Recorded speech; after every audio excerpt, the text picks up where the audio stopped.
अस्सलाम वालेकुम प्यारे बच्चों, कैसे हो? ठीक ठाक हो? मज़े में? सब बढ़िया।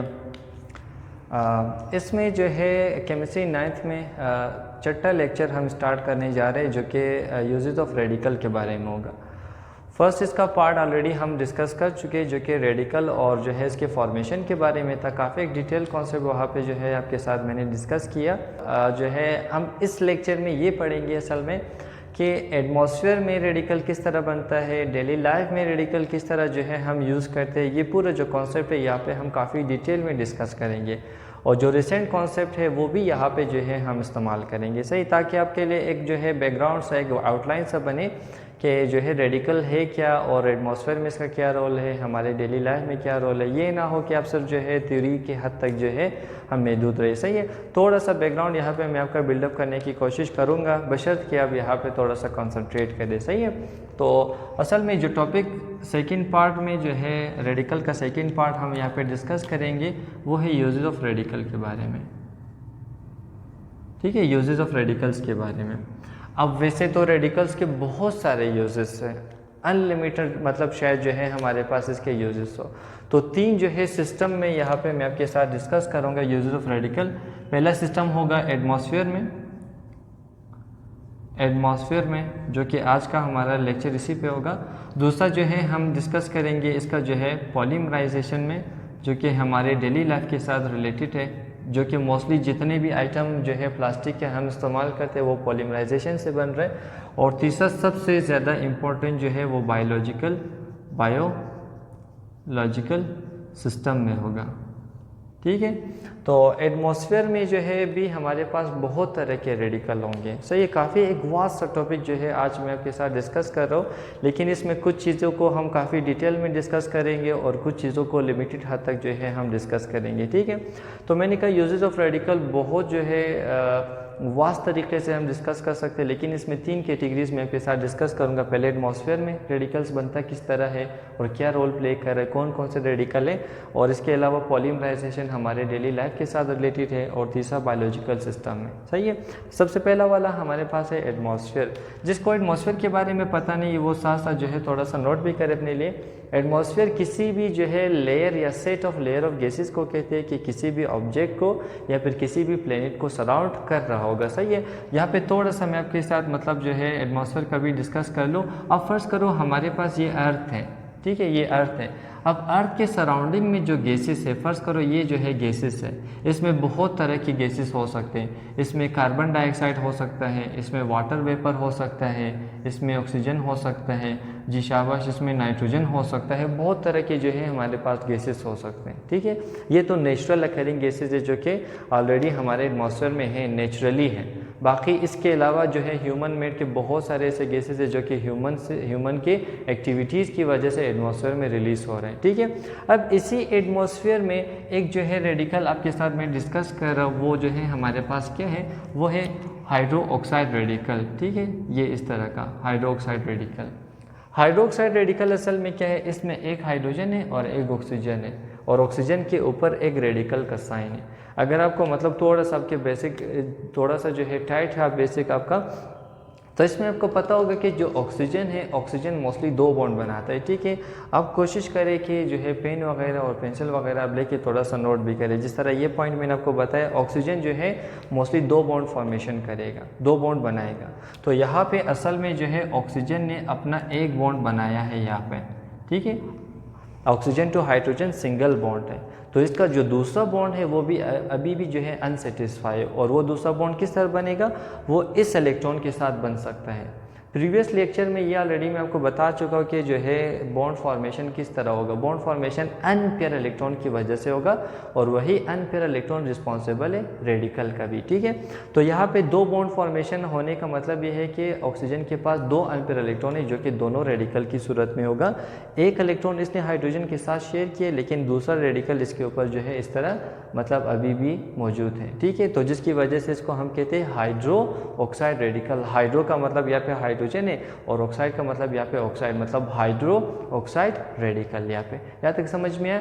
तो ये हाइड्रो ऑक्साइड रेडिकल जो है हमारे एटमॉस्फेयर में काफ़ी ज़्यादा रोल भी प्ले कर रहे हैं, और साथ साथ इसकी फॉर्मेशन भी थोड़ा यहाँ पे हम देखेंगे कि ये किस तरह फॉर्मेशन होता है। सही है।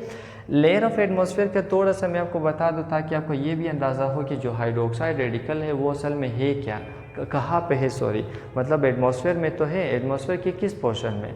एटमॉस्फेयर का जो अर्थ का एटमॉस्फेयर है वो मोस्टली 4 पोर्शन में डिवाइड है। पहला है ट्रोपोस्फीयर, ठीक है, पहला है ट्रोपोस्फीयर, फिर उसके बाद है स्ट्रेटोस्फीयर है, ठीक है, थोड़ा छोटा छोटा शायद मैं लिख रहा हूँ। पहला है ट्रोपोस्फीयर, दूसरा है स्ट्रेटोस्फीयर, तीसरा है हमारे पास जो है मेसोस्फीयर, और चौथा है हमारे पास थर्मोस्फीयर।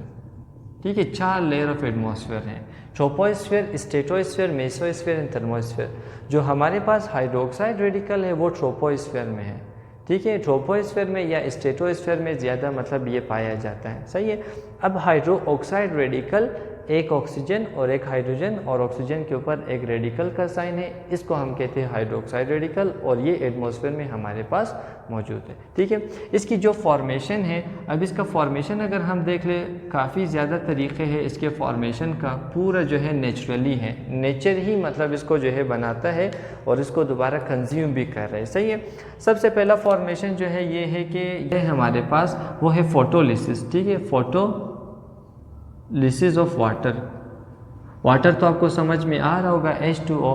फोटोलिसिस का क्या मतलब है? फोटो का मतलब है जो है सनलाइट। ठीक है, जिस तरह फोटोसिंथेसिस में आपने कभी ना कभी सुना होगा, फोटो का यहाँ पे मतलब है सनलाइट, और लिसिस का क्या मतलब है? यहाँ पे ब्रेकडाउन, मतलब जो है जब सन की मौजूदगी में जो है वाटर ब्रेकडाउन होगा, वाटर मॉलिक्यूल की जो है डिसोसिएशन होगी, उससे जो है हमारे पास रेडिकल जनरेट हो सकता है। ठीक है, जिस तरह आप फ़र्ज़ करें यहाँ पे जो है सन है और सन में से जो है मुख्तलिफ रेज़ आ रहे हैं, जिस तरह उसमें सबसे जो है ज़्यादा जो मतलब इंसान को नुकसान पहुँचा सकता है वो है यूवी। ठीक है, अल्ट्रावायलेट रेडिएशन।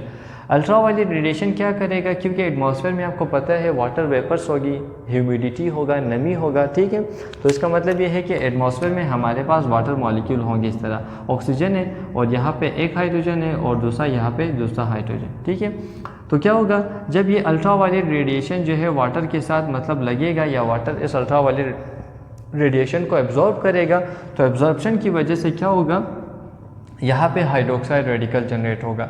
अब रेडिकल किस तरह जनरेट होगा? ये हाइड्रोजन अपना एक इलेक्ट्रॉन ले लेगा और ये ऑक्सीजन अपना एक इलेक्ट्रॉन क्या करेगा, ये यहाँ से अपना एक इलेक्ट्रॉन जो है ले लेगा, जिसकी वजह से हाइड्रोजन भी रेडिकल के फॉर्म में जनरेट होगा और OH भी रेडिकल के फॉर्म में जनरेट होगा।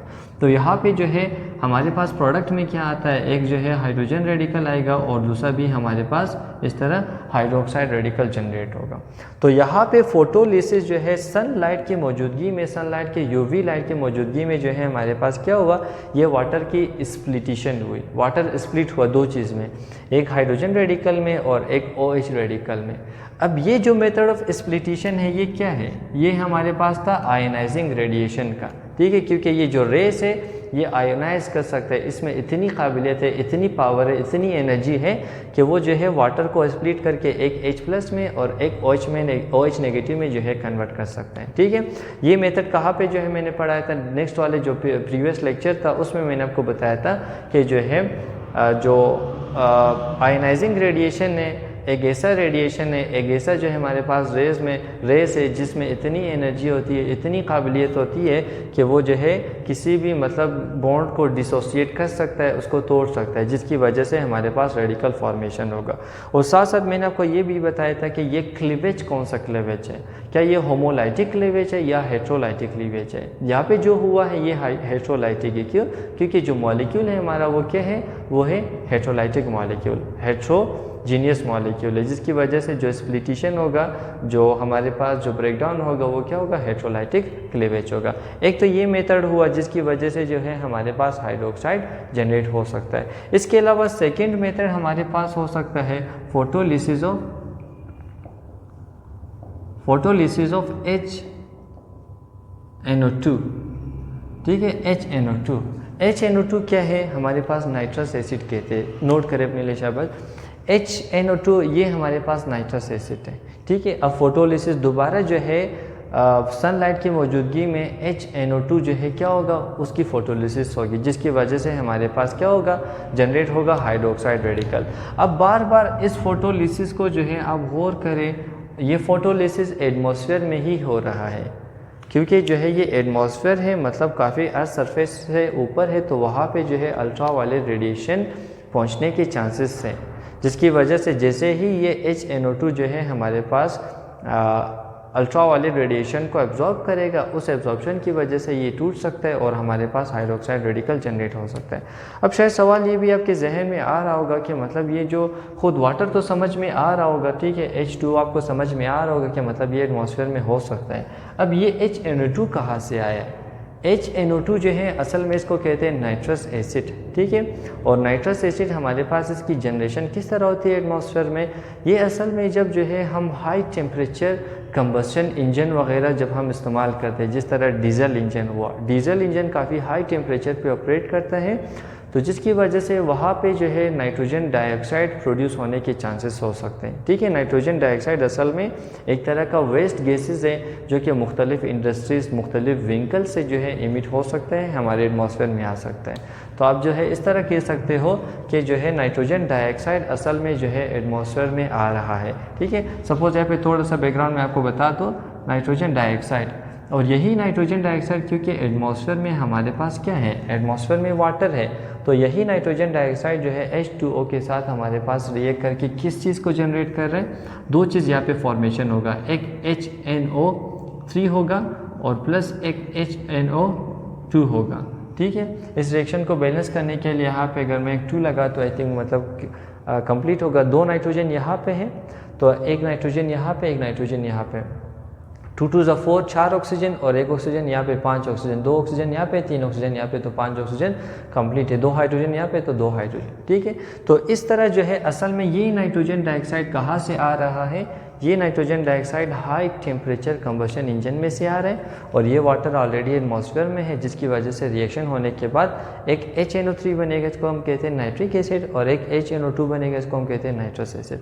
यही नाइट्रस एसिड जब जो है सनलाइट के मौजूदगी में, सनलाइट के कॉन्टेक्ट में आता है, तो वो हाइड्रोक्साइड रेडिकल जो है जनरेट करता है, सही है। सपोज दोबारा यहाँ पे मतलब अगर हम फर्ज करें ये सन है और यहाँ पे जो है हमारे पास नाइट्रस एसिड है, नाइट्रस एसिड का जो है फार्मूला किस तरह, इस तरह का जो है फार्मूला, ठीक है, डबल बॉन्ड ऑक्सीजन और यहाँ पे एक OH है इस तरह, तो ये जो है फार्मूला मतलब स्ट्रक्चर फार्मूला आपको इस तरह नज़र आएगा, ठीक है। अब जो है यहाँ से सन से दोबारा जब जो है अल्ट्रा वायलेट रेडिएशन आता है, तो अल्ट्रा वायलेट रेडिएशन एब्जॉर्ब करने के बाद, उसको जो है जज्ब करने के बाद हमारे पास क्या होगा, ये कन्वर्ट होगा दो चीज़ में, एक हमारे पास कन्वर्ट होगा NO रेडिकल में, और दोबारा जो है हमारे पास हाइड्रोक्साइड रेडिकल जनरेट होगा। तो यहाँ पे 2 मेथड मैंने आपको बताया जिसकी वजह से एटमॉस्फेयर में ही हाइड्रोक्साइड रेडिकल जनरेट हो रहा है, एक जो है फोटोलाइसिस ऑफ वाटर की वजह से, और दूसरा है फोटोलाइसिस ऑफ HNO2 की वजह से, ठीक है। तो ये 2 मेथड हमारे पास ऐसे मेथड्स है जिसकी वजह से मतलब जो है हाइड्रोक्साइड रेडिकल जनरेट होता है, और दोनों मेथड में, दोनों जो है तरीक़ों से, दोनों साइकिल से आप कह सकते हो, दोनों साइकिल में एक चीज़ कॉमन है, यहाँ पे भी फोटोलाइसिस हो रहा है, यहाँ पे भी फोटोलाइसिस हो रहा है, यहाँ पे भी जो है आयनाइजिंग रेडिएशन इस्तेमाल हो रहा है, यहाँ पे भी आयनाइजिंग रेडिएशन इस्तेमाल हो रहा है, ठीक है। यहाँ पे भी हेट्रोलाइटिक क्लीवेज है, वहाँ पे भी हाइड्रोलाइटिक क्लीवेज है, जो प्रीवियस मतलब कॉन्सेप्ट है वो भी यहाँ पे इस्तेमाल हो रहा है, ठीक है। तो ये हाइड्रोक्साइड रेडिकल जनरेट हुआ, ये हाइड्रोक्साइड रेडिकल जनरेट हुआ। इसके अलावा भी हमारे पास मतलब एक और मेथड भी है जिसे हम कहते हैं हाइड्रोजन पर ऑक्साइड के फोटोलिसिस से जो है मतलब हाइड्रोक्साइड रेडिकल जनरेट हो सकता है, ठीक है, जो कि यहाँ पर मैं आपको थोड़ा सा समझाऊँगा। तीसरा जो हमारे पास मेथड है वो है फोटोलिसिस ऑफ H2O2, ठीक है। अब H2O2 क्या है, इसको हम कहते हैं हाइड्रोजन पर ऑक्साइड। H2O2 हमारे पास क्या है, हाइड्रोजन पर ऑक्साइड है, और इसका स्ट्रक्चर किस तरह है, स्ट्रक्चर हमारे पास कुछ इस तरह है, हाइड्रोजन है, एक ऑक्सीजन है, और एक ऑक्सीजन के साथ बॉन्ड है, और इस तरह। अब इसको हाइड्रोजन पर ऑक्साइड इस वजह से कहते हैं क्योंकि ऑक्सीजन तो ऑक्सीजन के दरमियान सिंगल बॉन्ड है। वैसे तो जो है इसके ऑक्सीडेशन स्टेट की वजह से अभी आपको जो है समझ नहीं आएगा शायद ये, आगे जाके फिर जो है जब हम ऑक्सीडेशन स्टेट वगैरह पढ़ेंगे तो तब जाके वहाँ पे आपको थोड़ा बहुत इसमें समझ आएगा, ठीक है। फिलहाल के लिए अब ये समझ लें कि जब ऑक्सीजन तो ऑक्सीजन के दरमियान जो है सिंगल बॉन्ड होगा तो उस टाइम पे उसको हम पर ऑक्साइड कहते हैं। कभी भी पर ऑक्साइड का लफ्ज़ जो है आपके पास आया या आपने कभी सुना तो कन्फर्म वहाँ पे ऑक्सीजन तो ऑक्सीजन के दरमियान सिंगल बॉन्ड है, ठीक है।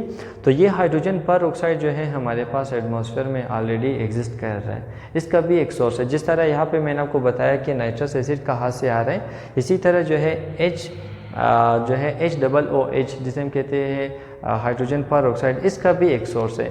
इसका सोर्स क्या है? इसका सोर्स बहुत ही मतलब इम्पोर्टेंट है, जहाँ से मतलब ये हाइड्रोजन पर ऑक्साइड बन रहा है। इसके बहुत ही मतलब एक खूबसूरत लॉजिक है, बहुत ही मज़े का लॉजिक है। अगर जो है यहाँ पे मैं आपको चलो समझा देता हूँ, बशर्ते कि आप थोड़ा सा सुने, ठीक है। अब जहन में रखिए कि हाइड्रोजन पर ऑक्साइड कहाँ से आया। असल में जो है आपने लोअर क्लासेस में ये सुना है कि ओजोन जो है मतलब अल्ट्रा वायलेट रेडिएशन को रोकता है। ओजोन जो है अल्ट्रा वायलेट रेडिएशन को किस तरह रोक रहा है? ओजोन मॉलिक्यूल का खुद का स्ट्रक्चर इस तरह है, ऑक्सीजन डबल बॉन्ड ऑक्सीजन है और इस ऑक्सीजन के साथ जो है एक और ऑक्सीजन कनेक्ट है। यहाँ पे माइनस साइन है और यहाँ पे प्लस साइन इस तरह जो है लगाया हुआ है, और यहाँ पे जो है मतलब सन है, और सन में से जो अल्ट्रा वायलेट रेडिएशन आ रहा है यूवी रेज, वो यूवी रेज इतनी काबिलियत है कि इस O3 को जो है वो कन्वर्ट करेगा किस चीज़ में? ये O3 कन्वर्ट होगा दो चीज़ में, एक O2 में कन्वर्ट होगा और एक ऑक्सीजन रेडिकल में कन्वर्ट होगा, ठीक है। एक O2 में कन्वर्ट होगा और एक ऑक्सीजन रेडिकल में कन्वर्ट होगा। यही O2 और ऑक्सीजन रेडिकल दोबारा जो है आपस में रिएक्ट करके ओजोन मॉलिक्यूल को दोबारा रीजनरेट करेगा, ठीक है। इसको हम कहते हैं ओजोन ऑक्सीजन साइकिल। इसी साइकिल के साथ जो है मतलब बार बार यही ओजोन अल्ट्रा वायलेट रेडिएशन को एब्जॉर्ब करके ख़ुद को मतलब ब्रेक करेगा, और ब्रेक करने के बाद दोबारा ओजोन फॉर्मेशन करेगा। और यहाँ पे जो है जब ये दो केमिकल बॉन्ड बनेंगे तो हमारे पास क्या जनरेट होगा? यहाँ पे जो जनरेट होगा वो होगा इंफ्रारेड, ठीक है, IR, इंफ्रारेड रेडिएशन रिलीज होगा। अब जो है बाज़ स्टूडेंट यहाँ पे मतलब क्वेश्चन ये भी कर सकते हैं, या आपका सवाल ये भी हो सकता है कि यहाँ पे हमने यूवी रेज मतलब जो है इस्तेमाल किया, इसकी ब्रेकेज हुई, तो जब दोबारा फॉर्मेशन होगा तो क्यों यूवी रेज रिलीज़ नहीं हो रहा? आप इस तरह कह सकते हो हमने कर्ज जो है मतलब जो है ओजोन को दिया था यूवी, अब वो वापस कर रहा है IR, ये तो नहीं हुआ, ठीक है। IR जो है वो मतलब ऐसा रेडिएशन है जो कि मतलब एक हद तक ह्यूमन के लिए नुकसानदेह नहीं है, वो जो है हीट के लिए रिस्पॉन्सिबल है, और जो अल्ट्रा वायलेट रेडिएशन है वो हाईली एनर्जेटिक मतलब रेज होता है। तो यहाँ पे असल में जो अल्ट्रा वायलेट रेडिएशन जो है वो मतलब कन्वर्ट हो रहा है IR में, उसके जो है रीज़न क्या है? क्योंकि ये ओजोन ऑक्सीजन मॉलिक्यूल मूव कर रहा है, ठीक है, एटमॉस्फेयर में मतलब इधर उधर मूव कर रहा है, तो उसी मूवमेंट की वजह से इसकी जो एनर्जी है वो क्या हो रहा है? मतलब वेस्ट हो रहा है, ख़त्म हो रहा है, थोड़ा सा कम हो रहा है, वो अपना एनर्जी इस्तेमाल करे मूवमेंट में, जिसकी वजह से अब जो है ये दोनों जब बॉन्ड बनेगा, क्योंकि एनर्जी कम है तो जो बॉन्ड मतलब एनर्जी रिलीज होगा वो क्या होगा? IR के रेंज में होगा, ठीक है। असल में जो है मतलब यहाँ पे यूवी रेज इस्तेमाल हुआ है तो यूवी रेज ही जनरेट होना पड़ेगा, लेकिन नहीं हो रहा। क्यों? क्योंकि ये जो गैसेस मॉलिक्यूल है O रेडिकल और ऑक्सीजन रेडिकल, ऑक्सीजन मॉलिक्यूल, ये असल में एटमॉस्फेयर में मूव कर रहे हैं, तो मूवमेंट के लिए तो इनको एनर्जी चाहिए, तो यहाँ पे असल में ये अपना एनर्जी थोड़ा सा इस्तेमाल कर रहे हैं, जिसकी वजह से इनकी एनर्जी कम होगी, और दोबारा जब बॉन्ड फॉर्मेशन होगा तो हमारे पास क्या होगा? IR रिलीज़ करेगा। अब जो है दोबारा इस सवाल पे आते हैं कि H2O2 कहाँ से रिलीज़ हुआ? H2O2 असल में जो है इस रेडिकल के साथ जो है रिएक्शन से मतलब हमारे पास क्या हुआ? जनरेट हुआ। ये जो है हमारे पास ऑक्सीजन रेडिकल जब जो है H2O2 के साथ रिएक्ट करेगा तब जाके हमारे पास क्या होगा? मतलब H2O2 जनरेट होगा, ठीक है। अब ये रेडिकल जो है हमारे पास क्या करेगा? वाटर मॉलिक्यूल के साथ रिएक्ट करेगा। वाटर मॉलिक्यूल एटमॉस्फेयर में होता है। यहाँ पे एक पॉइंट जो है मैं आपके लिए क्लियर करूँ, जो ओजोन है वो स्ट्रेटोस्फीयर में है, जो वाटर है वो ट्रोपोस्फीयर में है। इसी वजह से जो है ट्रोपोस्फीयर और स्ट्रेटोस्फीयर के दरमियान एक बाउंड्री है जिसे हम कहते हैं ट्रोपोपस। अगर ट्रोपोपस नहीं होता तो ये जो वाटर मॉलिक्यूल है ना वो जो है ट्रोपोस्फीयर से मतलब मूव होता हुआ स्ट्रेटोस्फीयर में आता, और ये स्ट्रेटोस्फीयर में जैसे ही आता ये वाटर मॉलिक्यूल इस ऑक्सीजन के साथ रिएक्ट करने के बाद क्या जनरेट करता? हमारे पास H2O2 जनरेट करता, जिसे हम कहते हैं हाइड्रोजन पर ऑक्साइड रेडिकल, ठीक है, समझ में आया। तो हाइड्रोजन पर ऑक्साइड रेडिकल नेचुरली हो सकता है। किस तरह हो सकता है? जब जो है वाटर मॉलिक्यूल ट्रोपोस्फीयर में से मूव होता हुआ स्ट्रेटोस्फीयर में आए, और स्ट्रेटोस्फीयर में जहाँ पे ये साइकिल हो रहे उस साइकिल में डिस्टर्बेंस हो सकता है। जब ये डिस्टर्बेंस होगा तो दोबारा ओजोन रीजनरेट नहीं होगा। तो इस वजह से ऑलरेडी जो है मतलब नेचुरली कुदरती हमारे पास ट्रोपोस्फीयर और स्ट्रेटोस्फीयर में ऑलरेडी मतलब एक लेयर मौजूद है ट्रोपोपस, जो कि वाटर मॉलिक्यूल को ऊपर मतलब स्ट्रेटोस्फीयर में जाने नहीं देता। ठीक है, जिसकी वजह से सपोज अगर जाए तो क्या होगा, वाटर मॉलिक्यूल इस ऑक्सीजन के साथ मतलब रेडिकल के साथ रिएक्ट करके H2O2 जो है जनरेट करता है हमारे पास, जिसे हम कहते हैं हाइड्रोजन पर ऑक्साइड रेडिकल। और यही हाइड्रोजन पर ऑक्साइड रेडिकल, ठीक है, सपोज का स्ट्रक्चर यहाँ पे बनाते हैं, यही हाइड्रोजन पर ऑक्साइड रेडिकल जब जो है इसकी फोटोलाइसिस होती है, मतलब जब ये UV रेज जो है मतलब एब्जॉर्ब करता है, तो ये हमारे पास दो जो है हाइड्रो ऑक्साइड रेडिकल जो है बना सकता है। तो दो हाइड्रोक्साइड रेडिकल। हालांकि एक चीज़ और यहाँ पे मैं आपको बता दूँ, जो हाइड्रोक्साइड के रेडिकल है ना, इनका लाइफ टाइम बहुत ही कम है। लाइफ टाइम से मुराद यहाँ पे मतलब ये जो है बहुत ही जल्द मतलब किसी और चीज़ में कन्वर्ट होगा।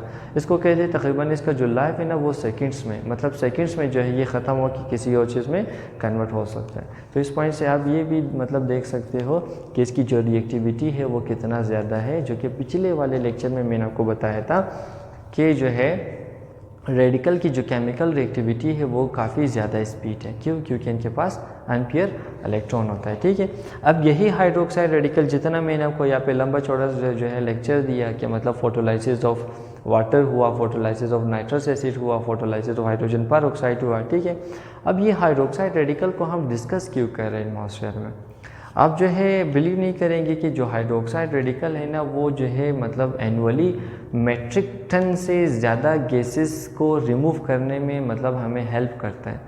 ठीक है, एटमॉस्फेयर में मतलब हाइड्रोजन पर ऑक्साइड रेडिकल के जनरेट होने का सबसे बड़ा मतलब खूबी ये है कि ये जो है एटमॉस्फेयर में ऐसे गैसेस जो कि हमारे लिए काफ़ी ज़्यादा नुकसानदेह है, हमारे इन्वायरमेंट को नुकसान पहुंचा रहा है, उसको जो है ये हाइड्रोजन पर ऑक्साइड अपने साथ मिला के ऐसी चीज़ों में कन्वर्ट करता है जो कि लेस हार्मफुल है, जो कि इन्वायरमेंट में से जो है रिमूव हो सकता है। इस वजह से जो है हाइड्रोक्साइड रेडिकल को मैंने चूज़ किया कि मतलब इस लेक्चर में हम इसको डिस्कस करें। वैसे तो काफ़ी ज़्यादा रेडिकल है जिनके मतलब जो है नेगेटिव इफेक्ट भी है हमारे एनवायरनमेंट में। ठीक है, यहाँ तक समझ में आया? समझ में आया तक? अच्छा, नेक्स्ट जो है एटमॉस्फेयर में तो थोड़ा बहुत आपको समझ में आया कि रेडिकल का क्या रोल है, और जो पिछले वाले कॉन्सेप्ट है वो भी यहाँ पे हमने इस्तेमाल किए। अब जो है पॉलीमराइजेशन को हम यहाँ पे थोड़ा सा डिस्कस करते हैं कि पॉलीमराइजेशन क्या है। ठीक है, पॉलीमराइजेशन असल में एक प्रोसेस को कहते हैं। ठीक है, क्योंकि शन का लफ्ज़ आया तो एक प्रोसेस है। ठीक है, जब कभी किसी लफ्ज़ में भी TION आता है तो मतलब वो एक प्रोसेस है। ठीक है, पॉलीमराइजेशन असल में एक प्रोसेस को कहते हैं जहाँ पे मतलब छोटे छोटे यूनिट मिलकर एक बहुत बड़ा मॉलिक्यूल जो है फॉर्म करता है, उसको हम पॉलीमराइजेशन कहते हैं। ठीक है, जो कंपाउंड है, जो मॉलिक्यूल है, जो सब्सटेंस बनता है हमारे पास, उसको हम कहते हैं पॉलीमर। ठीक है, और जो प्रोसेस है उसको हम क्या कहते हैं? पॉलीमराइजेशन। ठीक है, यहाँ तक समझ में आया? समझ में आया? नहीं आया? चलो एक बार फिर से आपके लिए रिपीट करता हूँ। पॉलीमराइजेशन हमारे पास एक प्रोसेस को कहते हैं जहाँ पे छोटे छोटे मॉलिक्यूल जो है मिलकर एक बहुत बड़े मॉलिक्यूल को जो है बनाता है। इस प्रोसेस को हम कहते हैं पॉलीमराइजेशन। तो यहाँ पे रेडिकल का क्या काम हुआ? रेडिकल का यहाँ पे बहुत बड़ा रोल है। ठीक है, क्यों, किस तरह, वो यहाँ पे हम समझेंगे। ठीक है, ये डेफिनेशन याद रखना, ये डेफिनेशन अपने जहन में रखिए। छोटे छोटे यूनिट जो है मिलकर बहुत बड़े मॉलिक्यूल को, बहुत बड़े कंपाउंड को बनाते हैं, इसको हम कहते हैं पॉलीमराइजेशन। ठीक है, सही है। फिर पॉलीमराइजेशन 3 स्टेप्स में होता है। पहला स्टेप है इनिशिएशन। और इनिशिएशन में क्या होता है? इनिशिएशन में असल में जो है हम एक रेडिकल बनाते हैं। ठीक है, एक रेडिकल बनाने के जो प्रोसेस है पॉलीमराइजेशन में, उसको हम इनिशिएशन कहते हैं। इनिशिएशन से बेसिकली मुराद ये है कि जो है इनिशिएट करना, इनकरेज करना, स्टार्ट करना। ठीक है, उसको हम कहते हैं इनिशिएशन। तो इनिशिएशन एक ऐसा प्रोसेस है जहाँ पे हम रेडिकल बनाते हैं। और आप फ़र्ज़ करो जो है एक जो है मॉलिक्यूल यहाँ पे हम फ़र्ज़ करते हैं जिस तरह मीथेन हुआ। ठीक है, यहाँ पे जो है एक मीथेन मैंने फ़र्ज़ किया, और मीथेन के जो है 4 हाइड्रोजन होते हैं, मतलब 1 2 3 4। अब इसी जो है मीथेन पे अगर मैं अल्ट्रा वायलेट रेडिएशन जो है मतलब फायर करूँ अल्ट्रावायलेट रेडिएशन इसमें मतलब जो है हम रिलीज़ करें या फिर इसको जो है अल्ट्रावायलेट रेडिएशन एब्जॉर्ब करवाए इसको, तो क्या होगा, यहाँ पे हाइड्रोजन और कार्बन के दरमियान की जो बॉन्ड है वो क्लीवेज होगी, बॉन्ड टूटेगा, जिसकी वजह से हमारे पास मतलब जो है 3 हाइड्रोजन होंगे, एक कार्बन होगा मतलब CH3, और कार्बन के ऊपर एक रेडिकल का साइन आएगा, और उसके अलावा जो हाइड्रोजन है उस हाइड्रोजन पे एक रेडिकल का साइन आएगा। ठीक है, फर्स्ट स्टेप क्या है कि यूवी रेस को हमने इस्तेमाल किया, मीथेन को जो है हमने क्या किया, रेडिकल के फॉर्म में कन्वर्ट किया। अब यहाँ पे जो है इस वाले मेथड को ऑलरेडी मैंने आपको एक दफ़ा कहा था कि ये जो है हमारे पास क्या है, आयनाइजिंग रेडिएशन वाला मेथड है, और जो क्लीवेज हो रहा है वो कौन सा क्लीवेज है, ये हेट्रोलाइटिक क्लीवेज है, क्योंकि कार्बन एंड हाइड्रोजन के दरमियान डिफरेंट एटम्स है। सही है, तो हेट्रोलाइटिक क्लीवेज की वजह से हमारे पास एक CH3 रेडिकल जिसे हम कहते हैं अल्काइल रेडिकल, और इसके अलावा हाइड्रोजन रेडिकल जनरेट हुआ। और दूसरा जो है हमारे पास प्रोसेस है वो क्या है, वो है प्रोपगेशन। ठीक है, प्रोपगेशन, प्रोपगेशन किसको कहते हैं, प्रोपगेशन जो है आगे बढ़ने के अमल को कहते हैं, आगे बढ़ना। ठीक है, उस प्रोसेस को हम क्या कहते हैं, प्रोपगेशन कहते हैं। ठीक है, प्रोपगेशन में क्या होता है, इसी रेडिकल को हम किसी न्यूट्रल मॉलिक्यूल के साथ रिएक्ट करवाते हैं जिसके ऊपर ना कोई चार्ज है और जो है ना उसके पास कोई रेडिकल है। इस रेडिकल के इंट्रोडक्शन की वजह से फिर एक चेन रिएक्शन स्टार्ट होगा। ठीक है, लफ्ज़ पे गौर करें, चेन रिएक्शन से मुराद ये है कि मतलब ये होता जाएगा एज लॉन्ग एज जब तक इसको हम नहीं रोकते।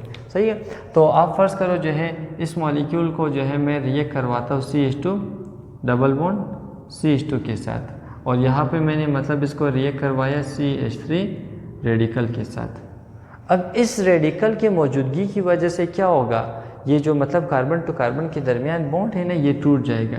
ये कार्बन अपना एक इलेक्ट्रॉन ले लेगा और ये कार्बन अपना एक इलेक्ट्रॉन ले लेगा, जिसकी वजह से इस कार्बन पे भी रेडिकल का साइन आएगा, इस कार्बन पे भी रेडिकल का साइन आएगा। लेकिन ये रेडिकल इस कार्बन के साथ रिएक्ट करके ख़ुद को क्या करेगा, अपना इसका पेयर और इसका पेयर दोबारा क्या होगा, पेयर्ड में कन्वर्ट होगा। लेकिन इस वाले कार्बन पे क्या होगा, मतलब एक रेडिकल का साइन रह जाएगा।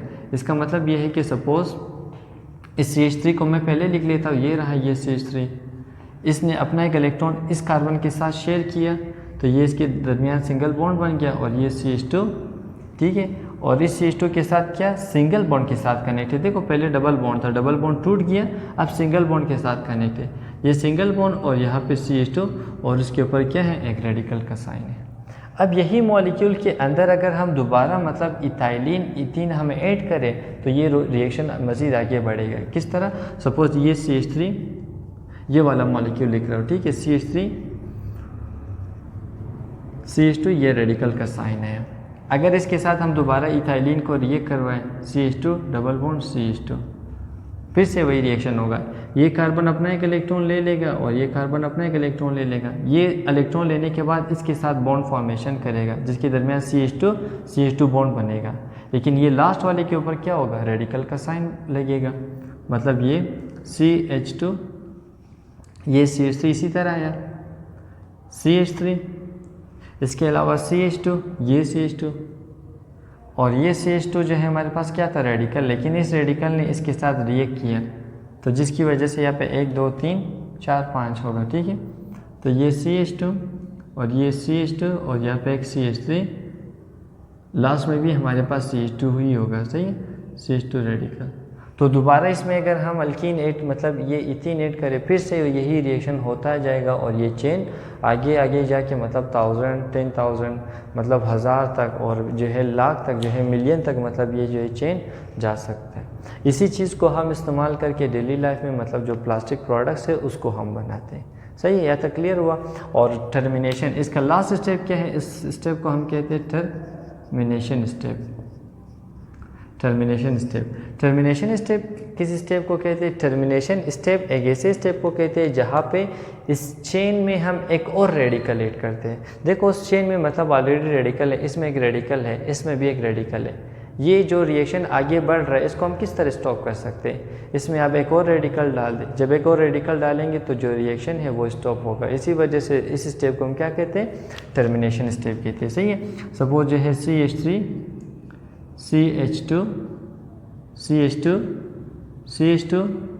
CH2 और यहाँ पे एक रेडिकल का साइन है। फर्स्ट करो यहाँ पे मतलब जो रेडिकल ऊपर बना था हाइड्रोजन, इसको मैं ऐड करता हूँ इसके साथ। तो क्या होगा, ये हाइड्रोजन इसके साथ बॉन्ड बना के क्या होगा, मतलब जो है CH3 में कन्वर्ट होगा और इसमें से रेडिकल मिट जाएगा। इस स्टेप को हम कहते हैं टर्मिनेशन स्टेप। या तो क्लियर हुआ, ये डेली लाइफ से मतलब एक एग्जांपल था। इसके अलावा जो है थर्ड में हमारे पास आता है बायोलॉजिकल सिस्टम, जो कि हो सकता है हम नेक्स्ट लेक्चर में कवर करें, या हो सकता है जो है हम इस चैप्टर का सेकंड पार्ट जो कि यूनिट्स के बारे में उसको हम डिस्कस करें। होप कि यहाँ तक आपको समझ में आ गया होगा। नहीं आया तो जो है आप काइंडली दोबारा जो है वीडियो को रिवर्स करें, फिर से देख लें, फिर से समझ में नहीं आया तो हम भी इधर है, आप भी इधर है, सही है। तो जो है इंशाल्लाह फिर मिलते हैं नेक्स्ट लेक्चर में। उस टाइम तक अपना ख्याल रखिएगा। अल्लाह हाफिज़।